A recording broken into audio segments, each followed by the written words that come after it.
ruswa bifavoriza n'ibindi byinshi. Uyu munsi buri munyarwanda yisuzume mu ikipe arimo avuga ati muri batatu ndimo, muri batatu bari bwinjire muri 11 ngomba kuba ndimo. Reka tujye nko muri apenuri. Hari ingingo muri kwirengagiza muri aperi nshaka kuza kwitsaho mu kanya muri aperi. Yego mva nk'ikintu bigiye kubafasha, nubwo ni naho mpera mvuga ngo ntabwo bihagije. aperi irota kuzasezerera piramide ikajya mu matsinda ya Champions League, ntibishoboka ko yabigeraho igitegekwa gukinisha abakinnyi y'abanyarwanda umubare runaka muri shampiyona, kuko ntabwo uzagira squad ya shampiyona n'iya Champions League bitandukanye ngo ikipe ikomeye. Sibyo? Shampiyona nitegura Champions League, iriti muriho muri shampiyona igomba komereza muri Champions League cyane. Uyu munsi umva ikintu cyiyongereyeho, ubu aperi yemerewe gukinisha linye imbere y'abanyamahanga n'iya mediane y'abanyamahanga, ariko defense n'ubundi abanyarwanda. Kubera iki? Batatu b'imbere tuvuge Watara, Togi na Mamadusi muri shampiyona biremewe, barabyemerewe. Bakongeraho mediane Sekiganda, Dauda na Memerdao ari abanyamahanga. Go niba Dauda ari mwiza kurusha Ruboneka, umunani bamukuramo. Ubwo babaye batandatu, hasigaye umwe w'umunyamahanga muri linye y'abakinnyi batanu. Sigaye umwe w'umunyamahanga wajyamo. Umwe hari isuwa naho ngaho mwanyerega bafite. Naho ushobora kugiramo ka flexibility ugashyiramo Suwari. Ariko se niba ushyizemo Suwari ari itegeko, wenda muri apero Suwari ntakenewe ko ntibamwemera cyane. Ariko se none uzageraho ukinisha umuzamu w'umunyamahanga ryari? Upgrade kuri ntabazamu beza dufite muri iki gihugu ubu ngubu. Upgrade kuri Pierre bizakunda ryari? Uzazana umuzamu wa Champions League gusura n'umukinisha muri shampiyona. Upgrade ya Omborenga na Claude na Clement uzabigeraho ryari? Utekereza ko uzagira kuri level yo gusezerera piramide umuzamu wawe ari Shimwe Pierre, abadefenseur bawe ari Yunusu, Clement, Claude na Omborenga? Utekereza ko byoroshye? No. Kugira ngo ugere kuri rwo go investinga amafaranga ukagura abakinnyi bakomeye ku ruhando mpuzamahanga, nuko udafite ikintu kigukumira na kimwe. Ntuzagura abakinnyi bo gukinisha Champions League gusa, bagomba kuba bashobora gukina no muri shampiyona bakamenyerana, sibyo? So ntekereza ko nakirimo kantu k'imbogamizi, kandi si aperi gusa n'andi makipe birabangamiye. Rayon Sport ifite abazamu abanyamahanga babiri cyane, sibyo? Yari ifite batatu, yagumanye Yves kuko yari ifite batatu. Na pasi ya defenseur ifite ma defenseur abanyamahanga. Amediateur ifite abanyamahanga, izatikwa gukinisha abanyarwanda nibura batatu. No, nibura bane. Bane, ntabwo batatu ni bane. Hari icyo wari ubivuzeho nawe? Hari icyo nabimvuzeho. Ibi byose turi kwishimira umubare w'abanyamahanga. Rayon Sport ifite abanyarwanda batatu beza bazi umupira. Ni bake. Rayon Sport ifite batatu beza bazi umupira, bagomba kubanzamo buri gihe. Batatu muri 11? Ntabo bibiri afite se baje. Ntabo. Kereka Sefu abanje. Vuga batatu beza mu ikipe ya Rayon Sport. Abanyarwanda. Munyarwanda. Kubanzamo muri Rayon. Emery Bayisenge. Ari itegeko. Emery Bayisenge. Abanyarwanda batatu. Mbere na mbere genda babona muri defense. Aimable Nsabimana yakina. Emery Bayisenge yakina. Emery Bayisenge ashobora gukina ameze neza. Wa mwana wavuye muri mukuru. Umwe muri Save na Aimable Ntarindwa ameze neza yakina, n'abakinnyi beza. Mbona Seru Mugo sura mushyiramo? Na Kabange. Kabange yajya umunyarwanda. Yves Habimana ameze neza yakina. Kabange kuri kabiri yakina na Serumogo, umwe muri bo umeze neza yakina. Nibaza ko bigiye gufasha. Anyway, bije bitinze, icyemezo kije gitinze kubera ko nabo amatora abereye nyine ubuyobozi bugahinduka. Birashoboka ko iyo kipe yaramaze kugura yaramaze gukora recruitment, ariko ntacyo nubundi nta kipe yaguze abanyamahanga munsi y'umunani. Nundi no mu kwa mbere ndashaka ko mureba igika cya kabiri kuko nicyo gisobanura icya mbere.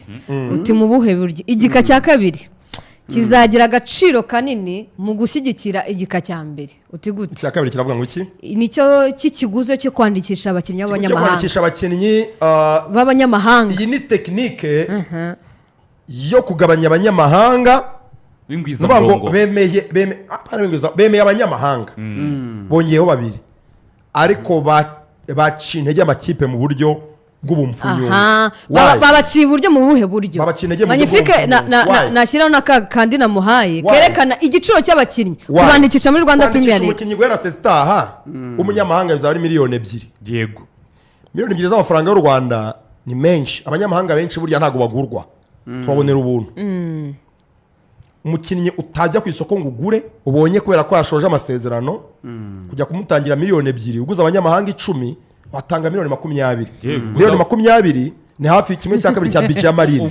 Uzazana abashoboye se nyine. Urugero Muhazi yamanutse afite abanyamahanga 15. Muhazi yamanutse afite 15. Best midfielder waseze ishize ninde? Joseph Sake. Ni umunyamahanga, umurundi wa polisi, yazi ubuntu. Aje muri equipe ya Muhazi United. Kuvuga ko amakipe abona abakinnyi bamake nibyo harimo abadashoboye, ariko ni naho haturuka abakinnyi bashoboye. Ubu ngubu Joseph Sake ari muri Mukura, ariko ari no kuri level yo gukina muri Rayon Sport yewe na APR. Ntabwo iteka ryose abakinnyi bazira ubuntu baza mu makipe mato, ntabwo ariko badashoboye. Ane Raja yageze muri polisi avuye muri Bugesera yaraje gutyo.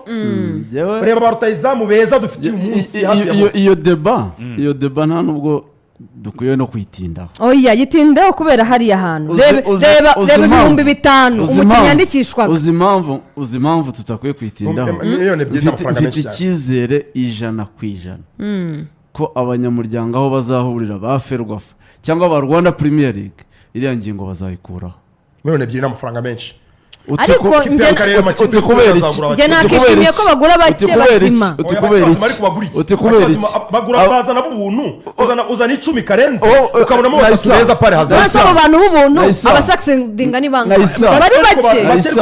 Nayisa uzi aho niho murimo kwibeshya. Murimo kwibeshya ngo ikipe bizatuma igura umukinnyi mwiza kuko iri mu mutangeho miliyoni 2.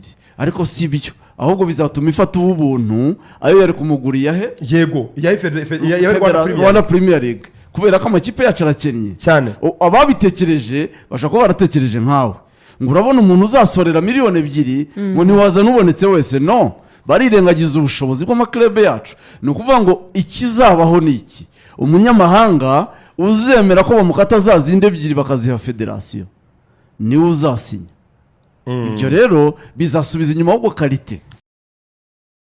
Maneja tu dinero sin complicaciones.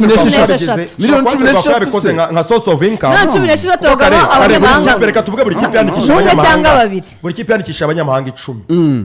Amakipe 10 yazandikisha abanyamahanga 100. Miliyoni 200 ziwe zazindi batangamo ibikombe. Bya bihembo ko ushobora kuba ari ikintu cyo gushaka amafaranga tu. Oya ntabwo bishoboka. Baba bari kuyashakira ni nk'amazi ushakira ku rutare ntabwo yabona. Ibihembo yaba yarongereye yabaje kubikura mu banyamuryango. Kandi basanzwe bakennye. Bantaho nikora. Oya. Nabonye urugero Traore yaduhaye ku ikipe. Bashakire mu bucuruzi bushoboka ntibashakire mu banyamuryango ko nawe bafite. Bakeneye support ntabwo bakeneye gutanga amafaranga. Nabonye urugero rwa Traore avuga ngo Muhazi United yamanutse mu cyiciro cya 2 yari ifite abanyamahanga 15. 15 buri umwe yaramwandikishije ku 5,000 se mu Munyarwanda ubwo ni miliyoni 30. Zari kwa miliyoni 30. Muhazi ku miliyoni 30 kwandikisha abakinnyi bono umushahara ameza ngahe materegaza n'abakinnyi batari wenda b'ubuntu. Abo b'ubuntu ni hazi 10 burya habonekamo 2 beza. Abakinnyi b'abanyamahanga dufite mu Rwanda benshi bagiye baza muri ubwo buryo. Nakubwiye Joseph Sake nuko yaje. Aba Peter Berevoro baje bagakubita bakamera bitera muri champion. Rabani Jabamere. Reba Umar nuko yaje. Muri kureba ababaye successful ntimureba abo byanze. Nibo benshi. Niba izo miliyoni 2 ugiye uwo mwanya ikipe imwe yazana abanyamahanga 15 badashoboye. Ayo mafaranga ari bujye gusohoka mu gihugu ajye guhembwa abandi bene gihugu niba abo baza gukina nk'ibya bene gihugu uwo mwanya wa bene gihugu niba ari umukinnyi watangira miliyoni 2 ukawumwizeye ariko bene gihugu baverika aho nanjye ni mu magazine kimwe dufite ariko ikibazo kimwe dufite academy zingahe zirahari nyinshi zingahe nurese ariko batangiye ko buri kipe ugomba kugira cyayi Ferwafa na Ministeri ya Sport mu gihe bataranoza umukoro bafite wo kuzamura ntabwo za blaming abakipe kuzana abakinnyi b'abanyamahanga b'ubuntu. Amakipe azabicikaho dufite produits z'abakinnyi bazamuka buri gihe bagraduatinga buri gihe bahagije. Izo za academy mvuga na centre de formation atagira abatoza bari professional nta bakinnyi bazamura beza. Abakinnyi bazarebe buri gihe bava mu ntare urumva ubu batangiye kuva muri Gasogi Na Gorilla gake gake. dukeya turimo kuzamura abakinnyi ntabwo bahagije icyiciro cya mbere n'icya kabiri uzafunga iryo soko ari uko wamaze gukora development iri competitive izamukiramo abana ibihumbi tubara buri mwaka. hari aho uvuga twumvikana hari n'aho uvuga iyo muhazi yaramanukanye abanyamahanga 15 muri abo banyamahanga ukavuga ko hagurwamo nka 2-3 ari Sake nande abo bandi 12 baza guhembwa ayo mafaranga bo badashoboye nabi baza ne bace beza aho niho ndi